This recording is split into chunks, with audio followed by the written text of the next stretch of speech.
Buenos días, buenas tardes, buenas noches, buenas madrugadas.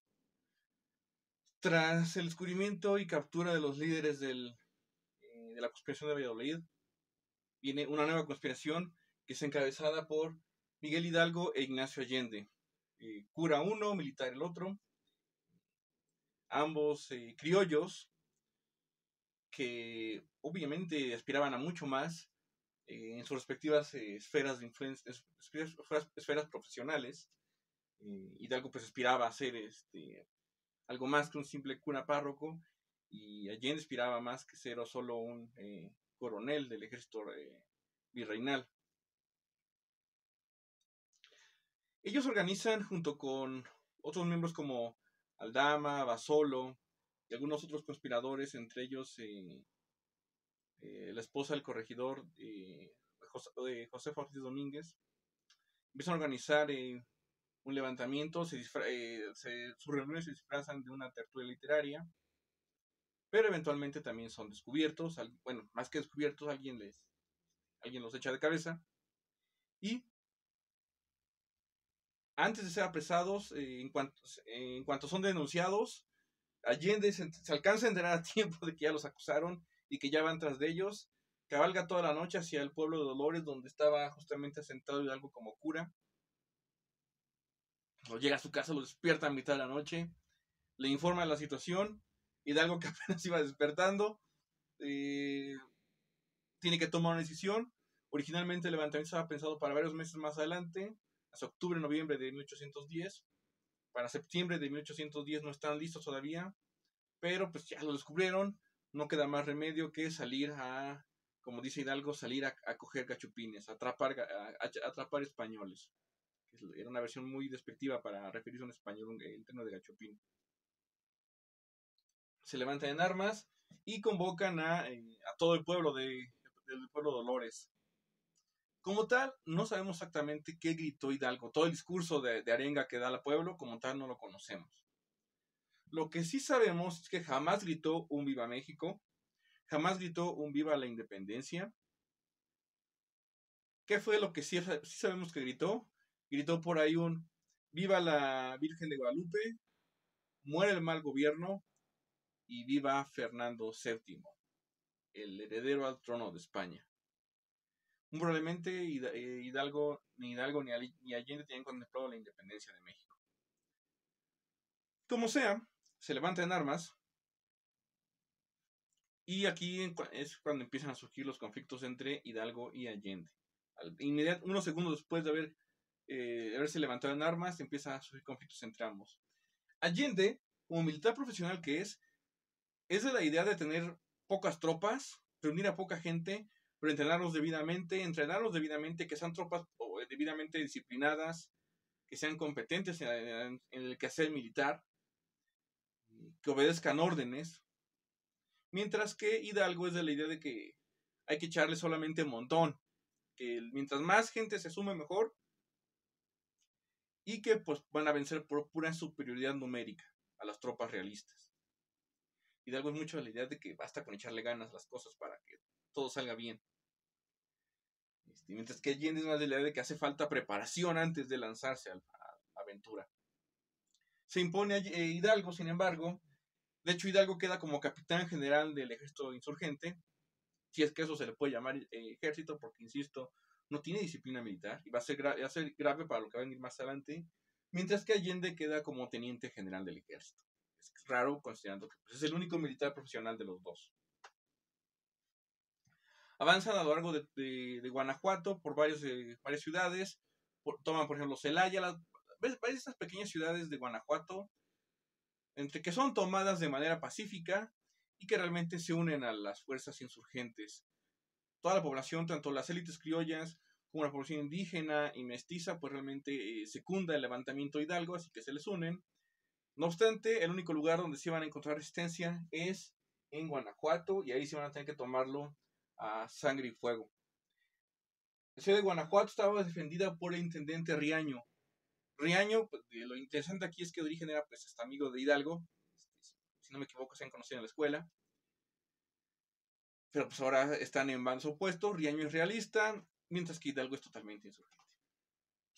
Hidalgo conmina a Riaño a que se rinda y entregue la ciudad.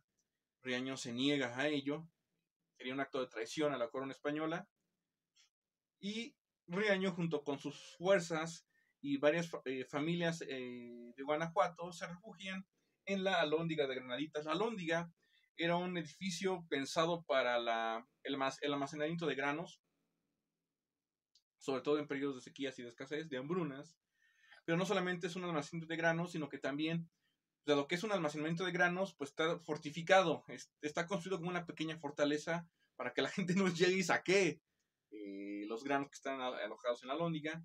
Entonces, pues deciden, hay que refugiarse en la Alhóndiga, dado que es prácticamente una pequeña fortaleza, está pensada para la defensa. Las fuerzas de Hidalgo sitian la Alhóndiga, realizan varios asaltos fallidos, y es cuando viene este incidente medio mítico del Pípila. Es medio mítico, que sí suena suena heroico, un sujeto que se echa a lomos una losa de piedra y avanza él solo con una antorcha y una carga de pólvora hacia la puerta. La verdad es que esas losas, pues sí las cargaban los trabajadores de las minas, ciertamente, pero muchas veces no las cargaba un solo hombre, sino que las cargaban entre varios.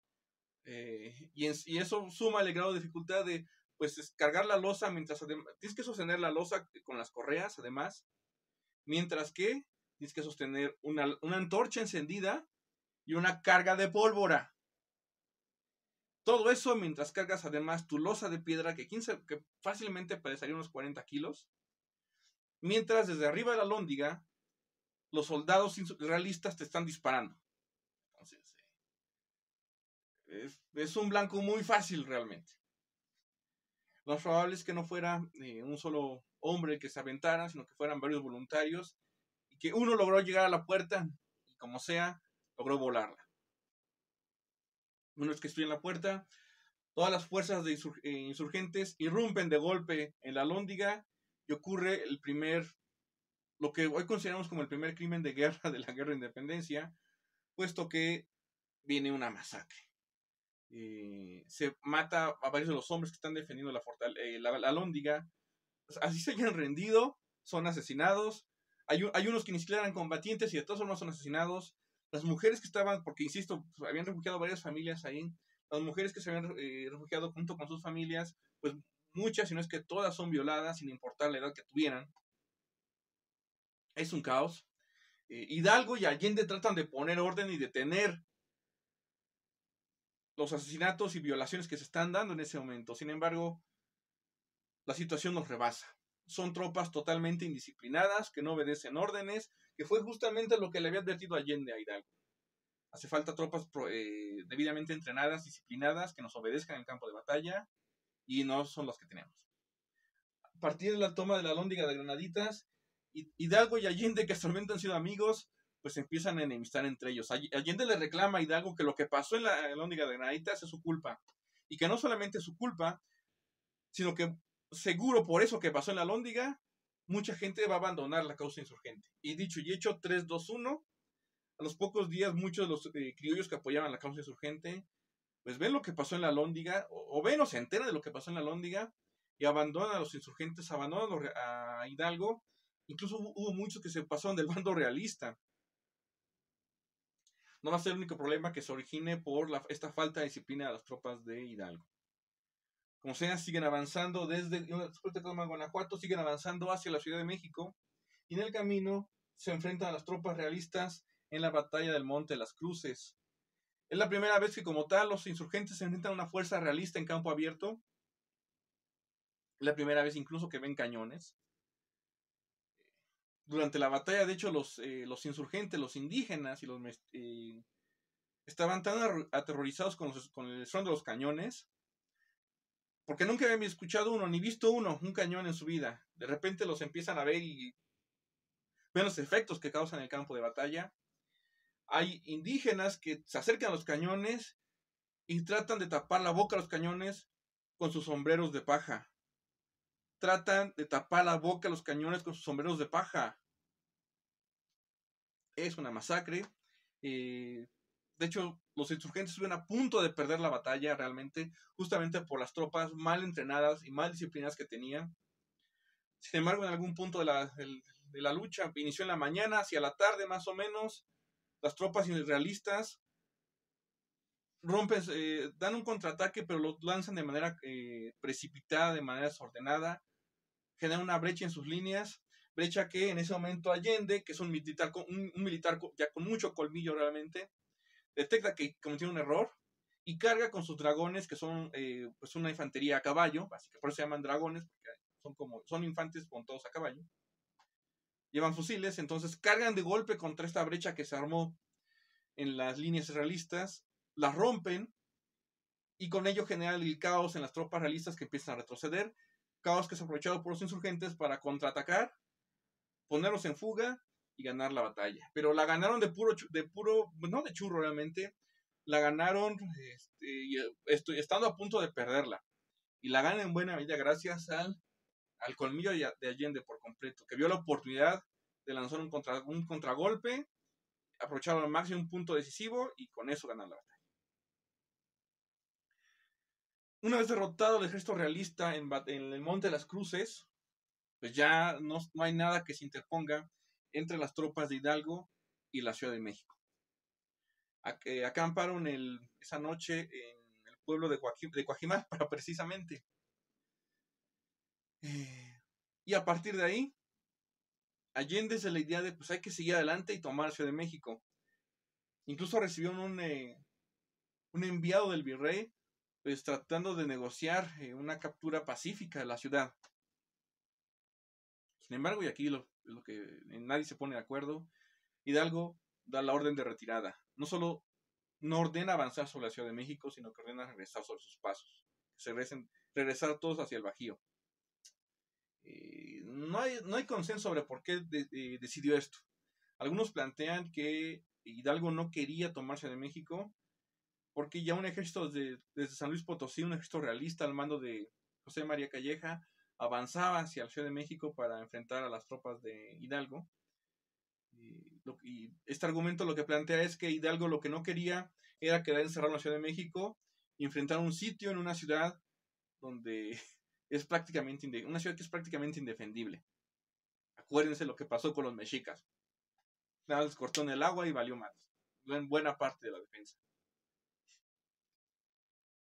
Eso tiene sentido desde el punto de vista militar, pero acuérdense que Hidalgo no era militar, es decir, Hidalgo no entendía de estrategia. Y Allende, que sí entendía, era de la idea de que hay que tomar Ciudad de México. Entonces, muy probablemente no fuera por ahí. Otro argumento lo que plantea es que Hidalgo no quería que en la Ciudad de México se repitiera lo que pasó en la Alhóndiga, no quería que la Ciudad de México fuera pasada a cuchillo, que era la principal ciudad de la Nueva España. Tampoco queda claro, puesto que, como veremos más adelante, lo que pasó en la Alhóndiga en cierta medida se va a repetir en Guadalajara, con Hidalgo. Ahorita vamos a ver por qué. Entonces, en todo caso, no está claro por qué, pero al final Hidalgo ordena la retirada hacia el Bajío y se lleva a cabo. En su camino de regreso, son alcanzados por las tropas de Calleja y se libra la batalla de Aculco, en el Estado de México. Esta batalla la pierden los insurgentes. No solamente se enfrentan a unas tropas profesionales del lado realista, sino que además se enfrentan al que va a ser realmente el mejor general realista durante los 11 años de guerra de independencia, que es Calleja. Ni siquiera Allende realmente está a su altura táctico-operativa.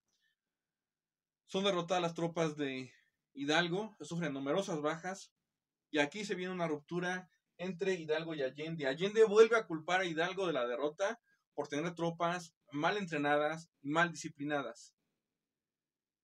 Hidalgo sigue insistiendo en que basta con el puro número, con echarle ganas, que no hace falta entrenarse tanto, falta solamente con el corazón y con la motivación correcta para derrotar a las tropas realistas. Allende ya lo da por caso perdido y se separan. Hidalgo se dirige hacia Guadalajara y Allende se dirige hacia Guanajuato, no solamente a la ciudad de Guanajuato, sino a sus alrededores. Lo que le interesa a Allende es recuperar a criollos que habían abandonado la causa insurgente, sanar asperezas entre los insurgentes y las élites criollas, y que, bueno, pues regresen a la causa, recuperar aliados importantes y con ello financiamiento de dinero importante. Hidalgo se va a Guadalajara y se la pasa a bomba con sus tropas. Los insurgentes, una vez que llegan a Guadalajara, arrestan a todo español que ven. Por el solo hecho de ser español lo arrestan, les quitan sus propiedades, les quitan su dinero, todo lo que les puedan robar se lo roban, son españoles. Y los que son capturados son enjuiciados, torturados y casi todos fusilados, casi todos fueron ejecutados por el solo hecho de ser españoles. Realmente fue otro crimen de guerra, otra arbitrariedad que se cometió contra la población española. Y te preguntarás, ¿qué hizo Hidalgo todo ese tiempo? Hidalgo, pues no hizo nada. De hecho, Hidalgo se pasó todas esas semanas, esos días en Guadalajara, se pasó paseando con su novia de 15 años. Porque cuando llegó a Guadalajara, de las primeras cosas que hizo Hidalgo fue conseguirse una muchachita de 15 años y tomarla como amante. Y se paseaba por las calles con ella como si nada. Hidalgo, que pues ya era un hombre de 50 y tantos años. Bueno, no puso orden, se puso otras cosas. Mientras que las tropas de Calleja seguían avanzando hacia Guadalajara. Y como ya estaban unos días llegar a Guadalajara, Hidalgo como que le cae el 20 de que la guerra no ha terminado. Y le manda un mensaje a Allende de que pues lo perdone, que a lo mejor se haya obrado bien o obrado mal. Finalmente la causa insurgente es más importante que las asperezas que se han generado entre ellos. Y Allende, en atención en parte a la amistad que había entre Hidalgo y Allende desde años atrás, en parte a la amistad, en parte al hecho de que Allende es consciente de que ni Hidalgo ni él mismo pueden enfrentarse solos a Calleja, de que si tienen una oportunidad de vencer a Calleja es luchando juntos. Entonces no queda de otra más que irlo a apoyar. Así que se dirige hacia Guadalajara con las tropas que logró reunir y medio preparar. Se dirige hacia Guadalajara, se encuentra con Hidalgo, se reconcilian los dos amigos, los dos aliados políticos también. Y una vez que ya se limaron las asperezas, Allende pues hace lo que cualquier militar haría, cualquier militar profesional, y es, pues saca un mapa de operaciones y empieza a plantear bien, vamos a parapetar de la siguiente manera, estas unidades se van a poner aquí, estas otras acá, el plan en general es etcétera. Se puso a hacer lo que haría cualquier militar profesional. Pero Hidalgo la respuesta fue, no. Ha hablado de la estrategia, solamente nos embola a todos. Para Allende es la desesperación absoluta ver que pues no hay forma de convencerlo de llevar un plan de batalla profesional, un plan de batalla lógico, solamente es aventar a la gente en bola contra las tropas realistas y esperar que por pura superioridad numérica y por puro corazón, por pura motivación, triunfen sobre las tropas realistas. Para plantear de alguna manera, Allende es el compañero de exposición que quiere preparar exposición semanas antes de la exposición misma, e Hidalgo es el compañero de exposición que quiere preparar la exposición un día antes, unas horas antes de la exposición. Entonces ya te imaginarás cómo va a acabar la cosa. Llegan las tropas de Calleja y se libra la batalla de Puente de Calderón a las afueras de Guadalajara. Las tropas insurgentes tratan una y otra vez de romper las líneas realistas y no lo logran. Allende busca alguna brecha, alguna oportunidad, así como la encontró Monte Las Cruces, la trata de buscar en Puente de Calderón. La trató también en Aculco y no lo logró. Y en ese momento, luego de varias horas de batalla, por puro churro, realmente ahí sí fue por puro churro, un disparo de cañón realista se fue a impactar justamente en el depósito de pólvora de los insurgentes, generando inevitablemente una explosión enorme, que mató pues a prácticamente todos los que estaban en el área. Pero no solamente mató a los que estaban en el área, sino que además la onda de choque fue tal que espantó a todas las tropas insurgentes. Las tropas de Allende, como sea, pues estaban un poquito más entrenadas, más disciplinadas, mantuvieron un poco, al menos la calma dentro de lo que cabía, pero las tropas de Hidalgo no. Las tropas de Hidalgo, en cuanto se dio la explosión, fueron las primeras en abandonar el campo de batalla. Se produjo una huida en total desorden. Las tropas de Allende buscaron al menos retroceder en orden, pero al final también son puestas en fuga por las tropas realistas, que están viendo que las tropas insurgentes, cuando la mitad del ejército insurgente ya se desbandó, pues pasan al contraataque. Las tropas de Allende no son suficientes para contener la contraofensiva realista, también son puestas en fuga, y al final no solamente los insurgentes son derrotados en Puente de Calderón, sino que el ejército insurgente es aniquilado como tal, deja de existir como fuerza operativa en la zona. Allende e Hidalgo logran escapar como pueden, se dirigen hacia el norte, buscando hacia Chihuahua buscando reorganizarse, juntar más tropas, dinero, equipo, etc. Y en el camino, sin embargo, alguien los traiciona y los entrega a las tropas realistas. Hidalgo y Allende son llevados a juicio, pero como ambos tienen fueros, uno tiene fuero militar y el otro tiene fuero eclesiástico, significa que solamente podían ser juzgados por miembros de su gremio. Allende por otros militares e Hidalgo por otros sacerdotes. Sin embargo, mientras que a Allende le hacen solamente un juicio, mientras que a Allende le hacen solamente un juicio, a Hidalgo le hacen dos. El juicio eclesiástico, y además, como se autonombró capitán general, le respetan el ser militar y le hacen también un juicio militar. Es un argumento de, te nombraste militar, pues entonces también tienes fuero militar y te toca un juicio contra los militares. Allende es encontrado culpable, fusilado. Hidalgo en los dos juicios es encontrado culpable, lo fusilan. Ya que los fusilan, sus cabezas son cortadas, puestas en jaulas y las ponen a colgar en las esquinas de la Alhóndiga de Granaditas. Lo hacen así en parte como acto de desagravio a la población de Guanajuato, que fue masacrada por las tropas insurgentes, en parte como acto de desagravio, una suerte de venganza, en parte también para mandar un mensaje a todos los que se quieran levantar en contra de la corona española, que sepan a lo que se atienen. Y el resto de los cuerpos de Allende y de Hidalgo pues también son desmembrados y sus restos son enviados a las distintas esquinas de la Nueva España. Y ahí sus cabezas colgantes en jaulas de la Alhóndiga van a permanecer hasta el fin de la Guerra de Independencia. Será hasta 1821, hasta octubre de 1821, que finalmente cuando se consume la independencia de México, ahora sí los bajen y pues les den cristiana sepultura. Esta primera campaña de Hidalgo, que inicia en 1810 y termina en 1811, en septiembre de 1810, y si no me equivoco, lo fusilan en mayo de 1811. No duró ni el año realmente. Esta primera campaña de Hidalgo resulta un fracaso rotundo. Y quizá ahí hubiera quedado el levantamiento insurgente de no ser por Morelos. José María Morelos, durante los primeros meses del levantamiento de Hidalgo, se acercó a Hidalgo. De hecho, Hidalgo había sido su maestro en el seminario de Valladolid para ser sacerdote. Se acercó a Hidalgo para ofrecerse como capellán del ejército insurgente.